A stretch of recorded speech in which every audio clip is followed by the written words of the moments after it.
Bonjour à tous, comme le bac approche, j'ai décidé de faire une petite vidéo plutôt à destination des bacheliers en série ES. On va parler d'échantillonnage parce que c'est vrai que c'est un point qu'on aborde plutôt en fin d'année, qui est abordé normalement dans les programmes depuis la seconde, revu en première, mais que les profs font rarement. Et en terminale, ils bâclent un peu ça en fin d'année, donc vaut mieux refaire un peu le point dessus. Donc sur l'échantillonnage et les estimations, il y a trois grosses formules à connaître. Une formule pour l'intervalle de fluctuation asymptotique à 95%. Une formule pour l'intervalle de confiance. Et une formule pour la largeur de l'intervalle. Alors moi je vous conseille absolument de mettre ces formules dans la calculatrice parce qu'au bac, malgré ce que disent certains profs, n'importe laquelle des trois formules est déjà tombée. Dans les sujets récents, dans les annales récentes de métropole. Même s'il y a des profs qui disent que non, ça tombe jamais, c'est faux, on les trouve dans les annales depuis 2016. Voilà. Donc mettez-les fortement dans la calculatrice. Alors c'est quoi l'intervalle de confiance? Ou l'intervalle de fluctuation ou tout? Eh bien en fait, quand on réalise une expérience, on veut vérifier. Alors on a une population pour laquelle on veut vérifier un caractère. Le caractère dans la population, il a une certaine probabilité d'apparaître. C'est ce qu'on appelle la proportion P. Mais quand on réalise un échantillonnage, on ne peut pas le faire sur toute la population, elle est trop grande. On le fait sur euh, un nombre plus petit de personnes ou d'objets. Donc c'est ce qu'on appelle un échantillon. Du coup, à cause du hasard, le hasard intervient, on ne peut pas trouver exactement la même fréquence d'apparition du caractère dans l'échantillon que dans la population. Donc ça, on l'appelle F. C'est pour ça que on est obligé de calculer des intervalles pour dire, ah oui, mais si je fais un échantillon et que je trouve une certaine valeur, est-ce qu'elle est bonne ou pas? Voilà, donc ça, c'est l'intervalle de fluctuation asymptotique qui va permettre de répondre à cette question. Alors normalement, il y a des conditions pour pouvoir faire ça. Ces intervalles font toujours apparaître P, la fréquence dans la population totale, c'est la fréquence théorique, F, la fréquence dans l'échantillon, et N, qui est la taille de l'échantillon. Alors pour ça, on a toujours trois conditions à remplir. Il faut N supérieur à 30, N fois P supérieur à 5, et N fois 1 moins P supérieur à 5. Alors ça, c'est le cours qui le dit, mais en pratique, la plupart du temps, on les zappe. Vous tracassez pas trop avec ça. Même si dans certaines séries, il faut quand même le rappeler à chaque fois, c'est important. En ES, c'est surtout dans les QCM, donc on s'en moque un peu. Donc voilà, donc je vous rappelle les formules que je vous conseille toujours de rentrer dans la calculatrice. Pour l'intervalle de fluctuation asymptotique à 95%. Alors dans toutes les formules, ça sera toujours écrit, dans tous les énoncés, ça sera toujours écrit à 95%. Le 95% n'est pas une donnée de l'énoncé. Ça sert simplement à dire qu'on peut utiliser les trois formules vues dans le cours. C'est tout. Donc les 95%, ils seront toujours là, mais on s'en moque, ils servent à rien.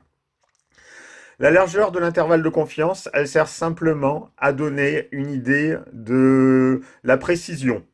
Donc plus l'intervalle est grand, enfin plus l'intervalle est plus petit, plus il faut interroger de personnes. Et du coup, plus F va se rapprocher de P. C'est bien pratique, mais des fois, c'est pas toujours facile à faire.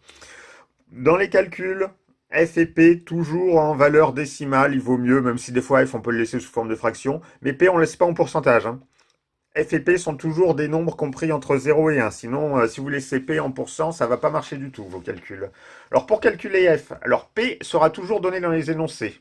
F, non. F, il va falloir le calculer à partir des données de l'énoncé. Pour calculer F, on fait toujours effectif sur effectif total. Important. Et les arrondis ne sont pas précisés en général. On prend un arrondi au millième, donc 3 chiffres après la virgule. Voilà. Tout ça va servir à faire une prise de décision. Qu'est-ce que la prise de décision? Eh bien, on calcule l'intervalle de fluctuation asymptotique, on calcule IF, ensuite on calcule F, et après on vérifie, est-ce que F appartient à IF? Si F appartient à IF, on ne remet pas en doute ce qui est dit. Si F n'appartient pas à IF, alors on remet en doute ce qui est dit. Voilà, c'est tout. C'est tout ce qu'il faut appliquer. C'est ce qu'on appelle la prise de décision. Donc maintenant, on va voir ça à l'aide de deux exemples pris dans les annales de Métropole 2017. Donc pour le premier exemple, il faut déjà reconnaître P et N. Donc d'après l'énoncé, on a P égale 90%. Donc on ne laisse pas sous forme de pourcentage. On fait 90 sur 100, ça fait 0,9. Et N égale 860. On calcule l'intervalle de fluctuation asymptotique. Donc on trouve IF environ égal à 0,879 et 0,921. Puis après on calcule F. Alors toujours d'après l'énoncé, je fais toujours F égale effectif sur effectif total. Donc ça fait 763 sur 860, environ égal 0,887. Je remarque que F appartient à IF, donc je ne remets pas en doute l'affirmation du gérant. Voilà. Dans l'exemple 2, attention, il y a deux questions. C'est toujours tiré d'un QCM de Métropole 2017.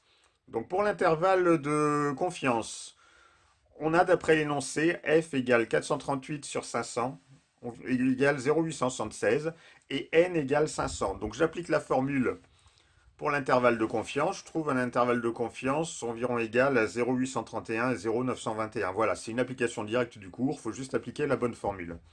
Pour la question suivante, sur la largeur de l'intervalle, qui apparaît quand même dans les QCM, donc ça pourrait revenir. Donc il y a deux méthodes.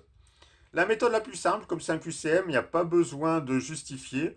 Donc on utilise les solutions proposées, on les teste toutes jusqu'à ce qu'on trouve le bon résultat. Voilà, donc vous faites 2 sur racine de n en prenant les valeurs dans l'ordre qui propose, vous tapez à la calculatrice et vous regardez si vous obtenez le résultat qu'on veut ou pas. C'est aussi simple que ça. Hein, pour les QCM, je ne vous conseille pas de vous prendre la tête, vous utilisez la calculatrice uniquement pour ces questions. Voilà. Sinon, s'il faut justifier, deuxième méthode, on peut résoudre. Là, il faut sortir la formule de cours que la largeur c'est 2 sur racine de n. Et du coup, il faut résoudre 2 sur racine de n inférieur ou égal à 0,05. Donc je vous laisse le détail du calcul. Mais en ES, sachez qu'en ES, en général, il y a peu de chances que vous ayez à refaire ce calcul vous-même, puisque la plupart du temps, c'est dans un QCM. Donc je vous conseille la méthode 1, tester les solutions. Voilà. Sur ce, je vais vous laisser quelques autres exemples pour vous entraîner. Hein, vous aurez aussi la solution avec. Et puis je vous souhaite bon courage à tous pour le bac.